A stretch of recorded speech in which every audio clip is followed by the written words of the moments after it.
Assalamualaikum warahmatullahi wabarakatuh. Salam sejahtera bagi kita semua. Yang terhormat kepada Bapak Abdul Qadir Muslim selaku dosen pengampu mata kuliah Sistem Pendidikan Indonesia dan teman-teman sekalian yang saya banggakan. Kami dari kelompok 3 akan mempresentasikan mengenai sistem pendidikan menengah di Indonesia. Slide selanjutnya. Anggota dari kelompok 3, yang pertama saya sendiri, Ainaya Masluha Lutfi, yang kedua yaitu Ajrin Dias Nur Pratama, yang ketiga Evi Dia Novita, yang keempat Gesya Almira Yuniza, dan yang terakhir yaitu Siva Safira. Untuk presentasi kali ini, kami mohon maaf atas nama teman kami Ajrin Dias Nur Pratama tidak dapat mengikuti dikarenakan kendala jaringan. Next selanjutnya.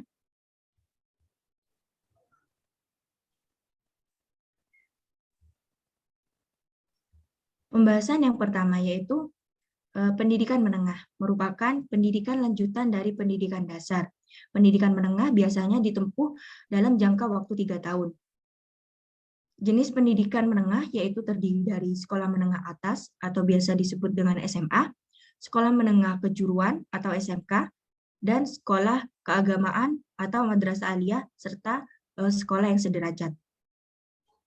Kemudian poin yang ketiga yaitu sekolah menengah atas yang biasa dikenal dengan sebutan SMA merupakan salah satu bentuk pendidikan formal yang menyelenggarakan pendidikan umum pada jenjang pendidikan menengah, yaitu sebagai lanjutan dari sekolah menengah pertama, madrasah sanawiyah atau bentuk lain yang sederajat. Dikutip dari Mahdi tahun 2017. Next.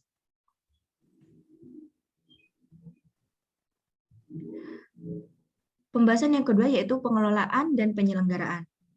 Pengelolaan sekolah menengah atas di Indonesia dilakukan oleh pemerintah. Di masa lalu, pengelolaan dilakukan oleh pemerintah pusat.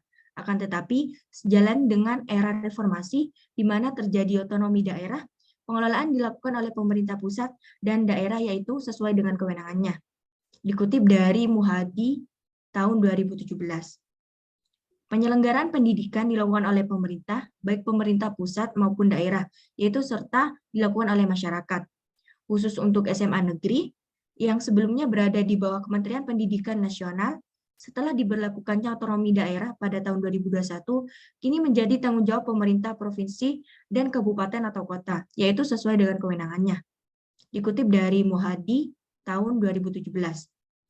Untuk slide selanjutnya akan disampaikan oleh teman-teman saya. Waktu dan layar saya persilakan.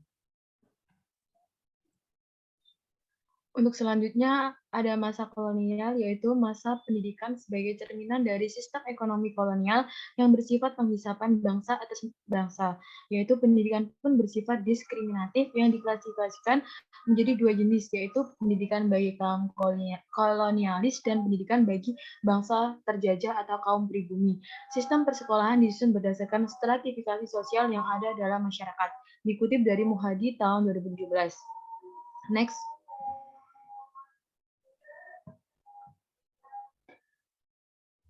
Sekolah menengah atas pada masa kolonial dibagi menjadi 3, yaitu ada Koning William III School de Batavia, yang kedua ada Hogere Berghed School HBS, yang ketiga ada Allgemeine Middelbare School AMS, yaitu yang pertama Koning William III School de Batavia adalah sekolah menengah pertama yang didirikan pada pemerintahan Hindia Belanda pada tahun 1860 di Jakarta. Nama sekolahnya diambil dari nama Raja Belanda pada saat itu, yakni Koning Raja Willem III. Yang selanjutnya ada Hogere Berghed School, yaitu HBS, adalah sekolah menengah di Indonesia untuk menampung lulusan dari ILS dan HIS, sehingga anak-anak tidak perlu lagi sekolah ke Nederland. Yang ketiga ada Allgemeine Middelbare School, yaitu pendidikan menengah umum pada zaman Hindia Belanda yang setara dengan SMA. Pada saat ini dengan masa studi 3 tahun dan menggunakan bahasa Belanda. MS membuka 2 jurusan, yaitu yang pertama ada pengetahuan kebudayaan yang dibagi lagi menjadi sastra timur dan bagian sastra klasik barat. Yang kedua pengetahuan alam. Selanjutnya siswanya adalah lulusan mula pendidikan dasar yang diperluas sekolah setingkat SMP pada waktu itu. Selanjutnya ada masa kemerdekaan, yaitu dibagi sekolahnya menjadi 4, yaitu sekolah menengah pertama, sekolah menengah tinggi, sekolah menengah umum atas, yang terakhir ada sekolah menengah atas atau SMA. Next, kebijakan kurikulum. Kurikulum sekolah menengah atas atau SMA yang digunakan dalam kurun waktu 1945 sampai 1950 tidak jauh berbeda dengan kurikulum AMS. Perbedaannya hanya terletak pada mata pelajaran bahasa Belanda dan bahasa Indonesia. Tetapi kurikulum AMS ini dibagi lagi dalam bagian B yang memberikan pelajaran bahasa Belanda dan tidak memberikan bahasa Indonesia. Sebaliknya, kurikulum SMA jurusan B memberikan pelajaran bahasa Indonesia tetapi tidak memberikan bahasa Belanda. Dikutip dari Muhadi tahun 2017. Next.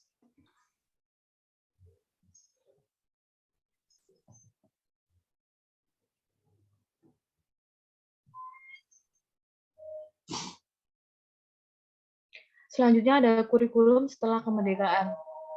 Kurikulum setelah kemerdekaan dibagi lagi, yaitu ada kurikulum tahun 1952, yaitu struktur program rencana pelajaran di era Mendikbud Baeder Johan yang dibagi menjadi 3 kelompok, yaitu ada pokok, penting, dan pelengkap. Urutan dari kelompok tersebut ialah menunjukkan adanya suatu prioritas kedudukan dalam suatu tingkatan kepentingan. Dan kelompok pokok menjadi suatu ciri utama dari bagian-bagian atau dari jurusan-jurusan SMA tersebut. Misalnya, pada kelompok pokok bagian jurusan sastra A, otomatis dalam suatu jurusan tersebut pasti ada mata pelajaran yang berkaitan dengan ilmu bahasa dan sastra. Selanjutnya, kurikulum tahun 1961, yaitu kurikulum yang mencakup 3 poin, yaitu adanya tujuan SMA, penggolongan mata pelajaran di SMA dibagi menjadi 4, dan yang terakhir ada penjurusan SMA dilaksanakan kelas 2 dan menghapus jurusan A, B, dan C, dengan mengganti jurusan budaya, sosial, ilmu, pasti, dan ilmu pengetahuan. Kurikulum ini merupakan kurikulum yang didirikan oleh Sarino Mangun Pranoto sebagai lanjutan dari kurikulum 1952. Kurikulum ini dikembangkan untuk melakukan tujuan evaluasi pada penyempurnaan kurikulum-kurikulum sebelumnya. Next.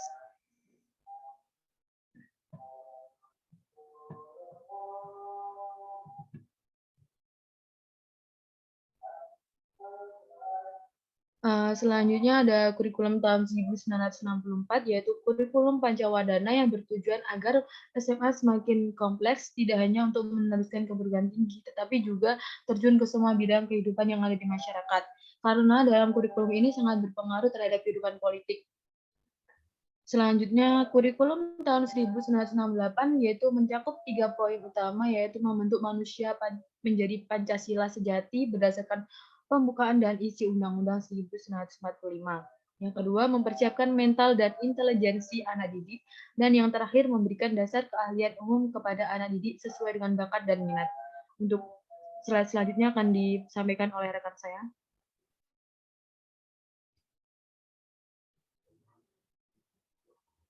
Kurikulum masa Orde Baru. Kurikulum 1994 adalah serangkaian rencana atau peraturan yang menekankan pada langkah bagaimana siswa dapat aktif secara fisik, mental, intelektual, dan emosional, yang digunakan untuk mendapatkan perpaduan sistem pembelajaran antara pengetahuan, sikap, dan keterampilan. Tujuannya agar meningkatkan pengetahuan dalam melanjutkan pendidikan pada jenjang yang lebih tinggi dan mengembangkan iptek. Dikutip oleh Suparjan tahun 2020. Pada kurikulum 1994, merupakan kurikulum yang dijadikan penyempurnaan kurikulum 1984. Dikutip oleh Imron tahun 2018. Dalam kurikulum ini, terjadi perubahan nama SMA menjadi SMU, atau Sekolah Menengah Umum, dengan menggunakan mekanisme penjurusan program bahasa IPA dan IPS yang dilakukan pada kelas 3 akhir. Penjurusan dilaksanakan kelas 3 dikarenakan beberapa hal, yaitu secara empirik, perguruan tinggi lebih memilih calon mahasiswa yang memiliki penguasaan materi pelajaran SMU. Kedua, digunakan sebagai alat untuk memperkuat mental siswa SMU untuk memasuki perguruan tinggi.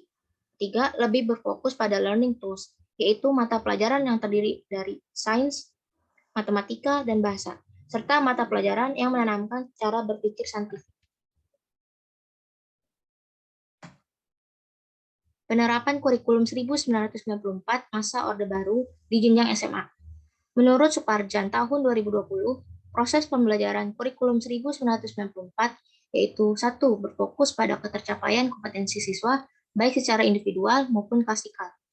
Kedua, berorientasi terhadap hasil belajar. Ketiga, pembelajaran menggunakan metode yang bervariasi. Keempat, bersifat populis, yaitu memberlakukan satu sistem kurikulum untuk semua siswa di Indonesia. Kelima, menggunakan mekanisme catur bulan. Keenam, mengembangkan cara belajar yang aktif. Menurut Muhadi, tahun 2017, kurikulum pendidikan menengah sangat fleksibel, yang di dalamnya wajib memuat bahan kajian, yang antara lain, pertama, Pancasila, kedua, pendidikan agama, ketiga, pendidikan kewarganegaraan.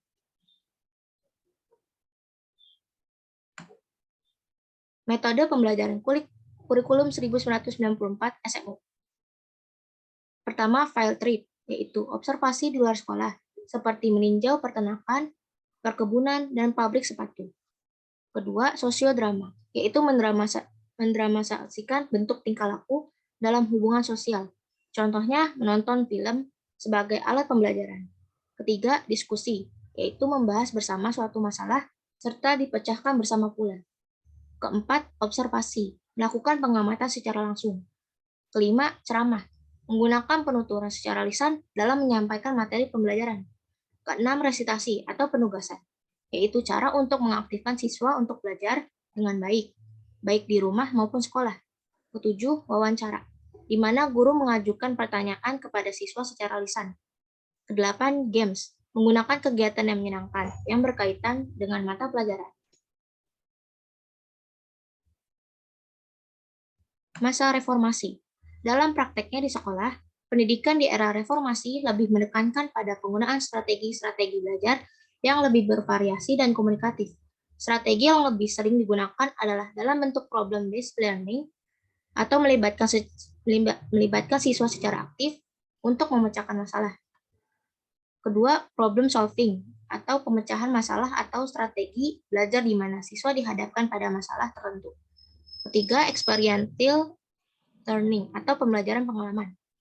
Pembelajaran berdasarkan pengalaman akan membawa siswa langsung menghadapi masalah dan memecahkan masalah tersebut.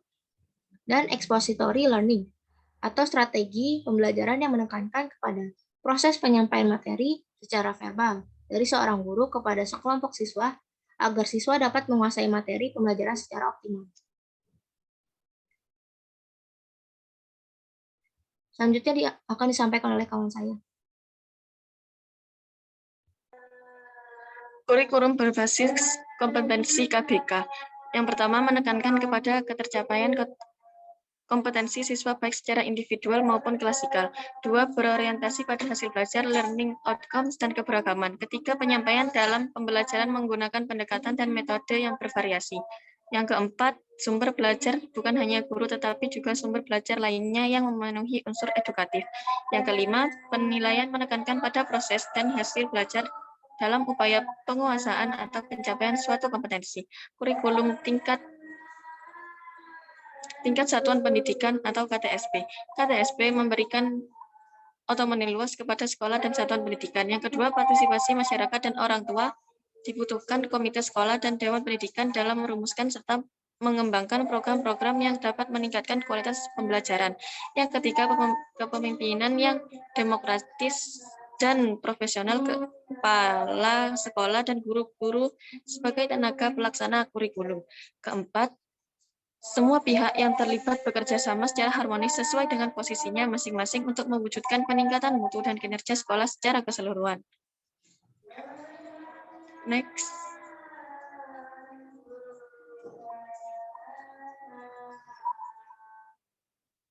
Kurikulum masa reformasi kurikulum 2013.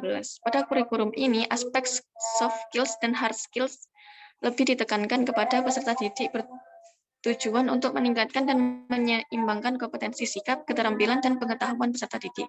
Secara spesifik, tujuan dan fungsi kurikulum 2013 mengacu pada Undang-Undang Nomor 20 Tahun 2003 tentang Sistem Pendidikan Nasional yang menyebutkan bahwa fungsi kurikulum adalah mengembangkan kemampuan dan membentuk watak serta peradaban bangsa yang bermartabat dalam mencerdaskan kehidupan bangsa.